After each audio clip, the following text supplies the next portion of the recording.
जय हिंद साथियों। आइए जियोग्राफी यानी भूगोल की क्लास में आगे बढ़ते हुए आज हम देखेंगे ज्वालामुखी यानी वोल्केनो को। ठीक, इसके बारे में हम 5 मिनट में पूरा खत्म कर देंगे टॉपिक इसको। साथियों, हमारा मेन टारगेट सुपर टेट है। हम उतनी ही चीज़ें पढ़ेंगे जो सामान्य प्रतियोगी परीक्षाओं में पूछी जाती हैं। यही आपका साथियों सुपर टेट में पूछा जाएगा। इसके अलावा यूपी टेट, रीट, केवीएस जो भी शिक्षक भर्ती एग्जाम होते हैं यानी टीचर एलिजिबिलिटी टेस्ट जितने भी होते हैं, सब में यहीं से आपका प्रश्न फंस जाएगा।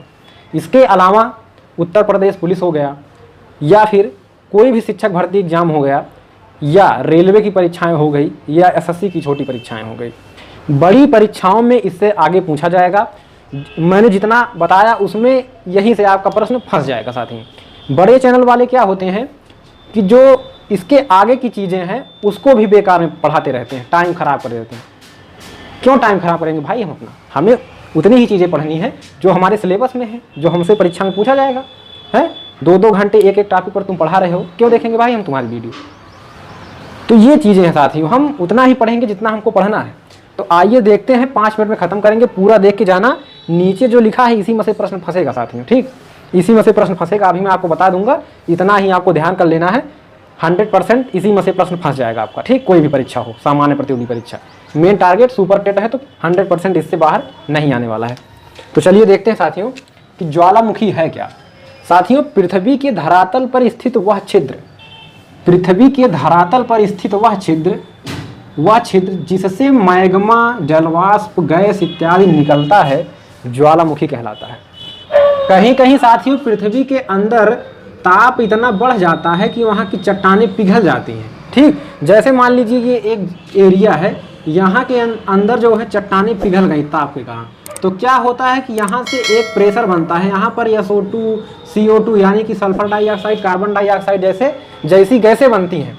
तो यहाँ से एक प्रेशर बनता है। तो इस प्रेशर के कारण इस छिद्र से एक छिद्र बनता है जिससे क्या निकलता है? मैग्मा, लावा, जलवाष्प, गैसें इत्यादि निकलती हैं। ठीक है, तो यही आपका क्या है? ज्वालामुखी है साथियों। ठीक, देखिए इससे क्या होता है, इससे सर्वाधिक मात्रा में क्या निकलता है? जलवाष्प निकलता है। कितना परसेंट? लगभग 60 से 90% आपका सभी ज्वालामुखी में 60 से 90% एवरेज है इसका, उतना तो आपका जलवाष्प निकलता है सर्वाधिक मात्रा में। इसके बाद मैग्मा निकलता है। मैग्मा क्या होता है? चट्टानों का पिघला रूप। मैंने बताया अभी, चट्टानों का पिघला रूप ही क्या है? मैग्मा है साथियों। इसमें मुख्यतः कौन सी चट्टानें होती हैं? आग्नेय चट्टानें। तो अगर प्रश्न परीक्षा में आता है कि ज्वालामुखी से निकलने वाले मैग्मा में मुख्यतः कौन सी चट्टान पाई जाती है, तो आग्नेय चट्टान पाई जाती है। आगे जब हम चट्टान पढ़ेंगे तो उसमें चट्टानों के प्रकार में ये सब पढ़ेंगे। ठीक है, इसके बाद क्या है, इसमें ज्वालामुखी से और क्या निकलता है साथियों? CO2 यानी कि carbon dioxide, SO2 sulphur dioxide जैसी गैसें निकलती हैं।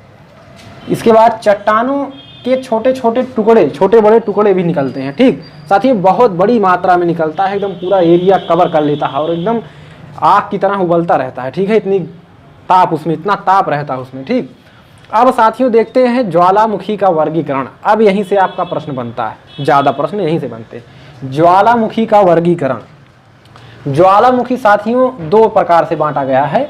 एक तो बांटा गया है आपका तीव्रता के आधार पर, दूसरा बांटा गया है साथियों अवधि के आधार पर।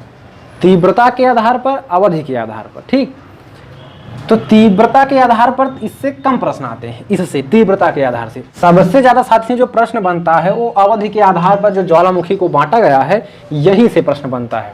तो अवधि के आधार पर ज्वालामुखी को साथियों 3 प्रकार से बांटा गया है। पहला है आपका जागृत ज्वालामुखी या सक्रिय ज्वालामुखी। क्या साथियों? जागृत ज्वालामुखी या सक्रिय ज्वालामुखी। दूसरा है आपका प्रसुप्त ज्वालामुखी। क्या? प्रसुप्त ज्वालामुखी। तीसरा है आपका शांत ज्वालामुखी, सुसुप्त ज्वालामुखी या मृत ज्वालामुखी। यानी कि इसका 3 नाम है, एक शांत ज्वालामुखी है या सुसुप्त ज्वालामुखी है या मृत ज्वालामुखी है। ठीक, 3 प्रकार के हो गए। अब जागृत या सक्रिय ज्वालामुखी होता क्या है? ये साथियों ऐसा ज्वालामुखी होता है कि इसमें से हमेशा लावा निकलता रहता है। मैग्मा, लावा ये सब हमेशा साथियों क्या करता है? निकलता रहता है, मतलब 24 घंटे निकलता रहता है। ठीक, इससे हमेशा क्या निकलता रहता है? लावा, मैग्मा, जलवाष्प ये सब हमेशा निकलता रहता है। किससे? जागृत ज्वालामुखी से, सक्रिय ज्वालामुखी से। ठीक, जो मोना लोवा ज्वालामुखी क्षेत्र है साथियों, क्या परीक्षा में यही प्रश्न पूछा जाता है, मोना लोवा ज्वालामुखी क्षेत्र का किलायु, ये साथियों एक एरिया है, कुछ पार्टिकुलर एरिया है जहां पर बहुत सारे ज्वालामुखी हैं। तो मोना लोवा ज्वालामुखी क्षेत्र, उसका नाम ही है क्या, मोना लोवा ज्वालामुखी क्षेत्र का जो किलायु है, किलायु ये ज्वालामुखी का नाम है, किलायु विश्व का सर्वाधिक सक्रिय ज्वालामुखी है। ठीक, तो विश्व का सर्वाधिक सक्रिय ज्वालामुखी कौन है, किलायु, मोना लोवा ज्वालामुखी क्षेत्र का। ठीक, इसके अलावा सक्रिय ज्वालामुखी यानी जागृत ज्वालामुखी में आपका इटली में पाया जाता है, एक है स्ट्राम्बोली और एक माउंट एटना। स्ट्राम्बोली का माउंट एटना, ये स्ट्राम्बोली माउंट एटना ये सब क्या है साथियों, ये है आपका जागृत या सक्रिय ज्वालामुखी। ये स्ट्राम्बोली कहाँ पाया जाता है, इटली में। ठीक, और इसके अलावा भारत में कहाँ पाया जाता है, भारत में जो है पाया जाता है बैरन द्वीप। बैरन द्वीप ये ज्वालामुखी क्या है, ज्वालामुखी है ये साथियों। ठीक, द्वीप है एक छोटा सा, उसमें ज्वालामुखी हमेशा निकलता रहता है। तो भारत का जो बैरन द्वीप है वो सक्रिय ज्वालामुखी का उदाहरण है साथियों। ये कहाँ पाया जाता है, अंडमान निकोबार में। कहाँ पर, अंडमान निकोबार में। तो भारत वाला ज़्यादा पूछेगा, तो भारत में सक्रिय ज्वालामुखी है बैरन द्वीप, कहाँ पाया जाता है, अंडमान निकोबार में।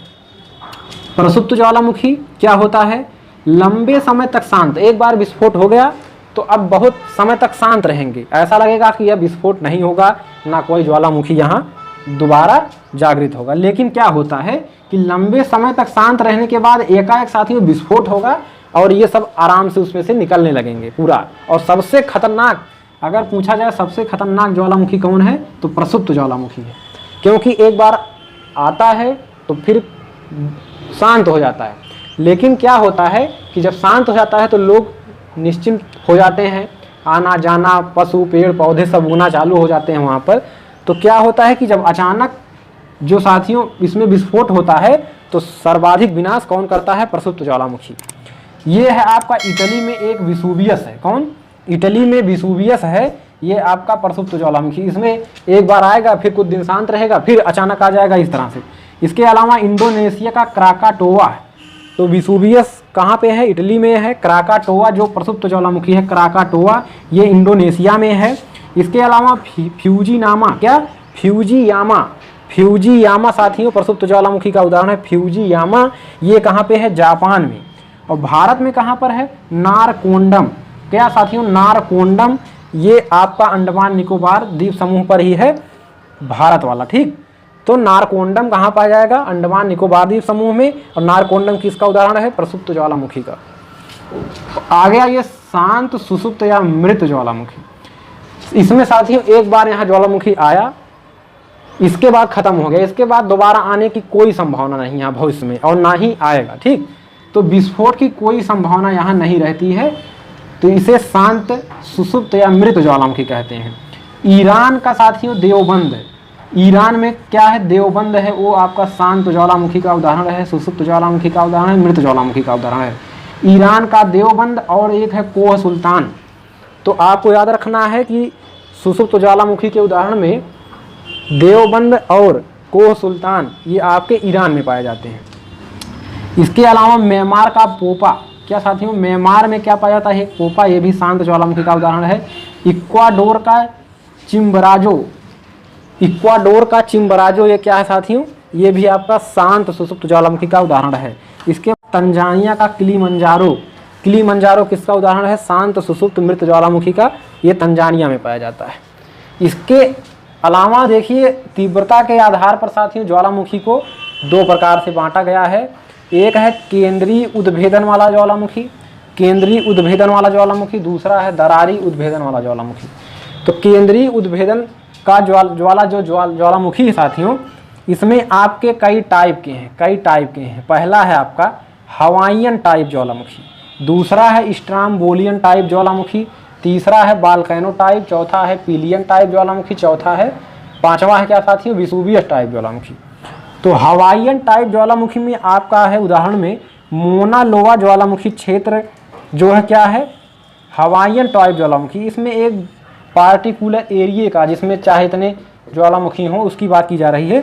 तो मोना लोवा ज्वालामुखी क्षेत्र विश्व का सबसे बड़ा ज्वालामुखी क्षेत्र है। क्या साथियों, जो मोना लोआ ज्वालामुखी क्षेत्र है वो विश्व का सबसे बड़ा ज्वालामुखी क्या क्षेत्र है साथियों। और यहाँ जो जागृत या सक्रिय ज्वालामुखी था, यहाँ मोना लोआ ज्वालामुखी क्षेत्र का एक विशेष कौन सा है, किलायु ज्वालामुखी, ये सर्वाधिक सक्रिय ज्वालामुखी है। लेकिन जो मोना लोआ ज्वालामुखी क्षेत्र है विश्व का सबसे बड़ा ज्वालामुखी क्षेत्र है। तो प्रश्न आए परीक्षा में, विश्व का सबसे बड़ा ज्वालामुखी क्षेत्र कौन है, मोना लोआ ज्वालामुखी क्षेत्र। ये साथियों हवाई द्वीप समूह पर है। इसके बाद स्ट्राम्बोलियन टाइप ज्वालामुखी इटली के सिसिली में और नेपल्स की खाड़ी में, इटली के सिसिली में और नेपल्स की खाड़ी में कौन है, स्ट्राम्बोलियन टाइप ज्वालामुखी है। इसको क्या कहते हैं, भूमध्य सागर का प्रकाश स्तंभ।